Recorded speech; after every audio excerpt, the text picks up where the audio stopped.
Hi, in this video vignette, we'll be talking about working effectively with organizations.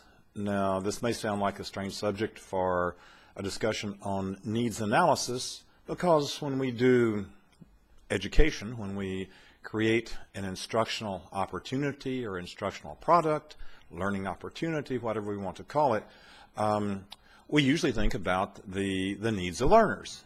And in needs analysis, you do that. That's very important. But normally, the learners exist somewhere in some organization or some group. And to work effectively to create an instructional intervention or educational product, you need to work effectively with an organization that is, for the most part, totally out of your control. So, when we talk about needs in this aspect of needs analysis, we need to think about needs at a very broad level, a very human level, human performance, because human performance is really what we're talking about in the broader sense. We want to change some aspect of human performance. We're going to be working with human beings, other human beings, to achieve this. So I'd like to suggest that you start off thinking about Maslow's hierarchy of needs. Just review that hierarchy. The hierarchy is physiological needs, security needs, social needs, esteem needs, self-actualization needs. And when you're dealing with an organization, whether it's to get in the door of the organization or continue working effectively with the organization, think about the needs not just of the organization, but of the individuals in the organization. If you're going to write a letter to a principal or some other primary stakeholder in the project in that organization or that institution, do some homework ahead of time. Don't just think about your needs. Don't just think about your project. Say, here we are, we're team such and such, and we have this project to do, and it's very important to us, and we're wondering if you'd let us cooperate with your school. No, I mean that might get you in the door, but it might not.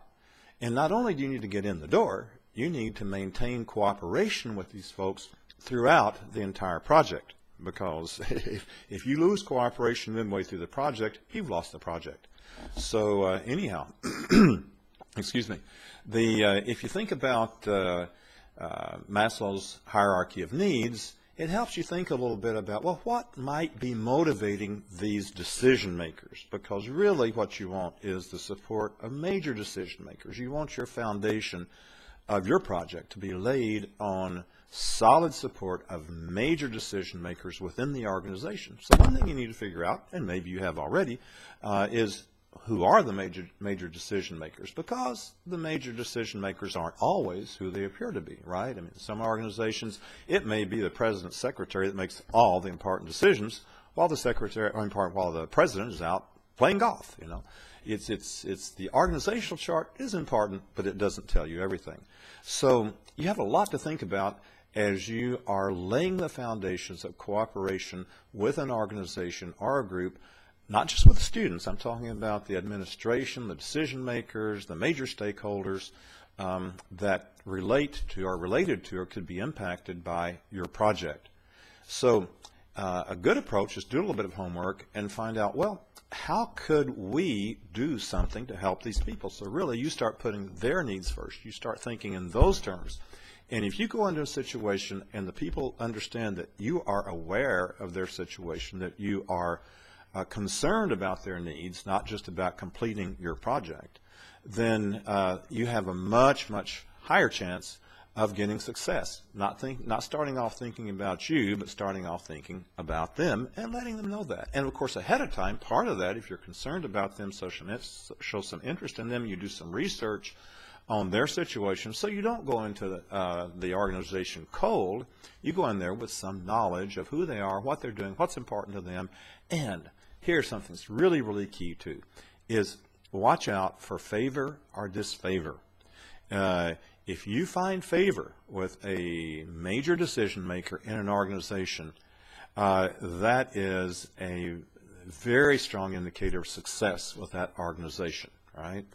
And favor, you know, sometimes favor happens. I mean, sometimes people like some people and they don't like other people. So the flip side of that coin is, if you're thinking about working with an organization and you don't find favor, you feel like, wow, those people don't like us. Well, don't go there. Look for another place to go. If you have an option, of course, if it's a given, you have to work with those people. Well, then you can get into, Maslow's hierarchy of needs and think about, well, okay, what motivates these people? How could we do that? And of course, since I don't advocate using food, money, or sex as a motivator in an educational design and development project, you might need to look a little bit deeper in Maslow's hierarchy. But think about it in those terms. And in a subsequent sequence, we'll talk about a more traditional approach to needs analysis, where we look at the needs of the learners. Okay? Talk to you a little bit later. Bye.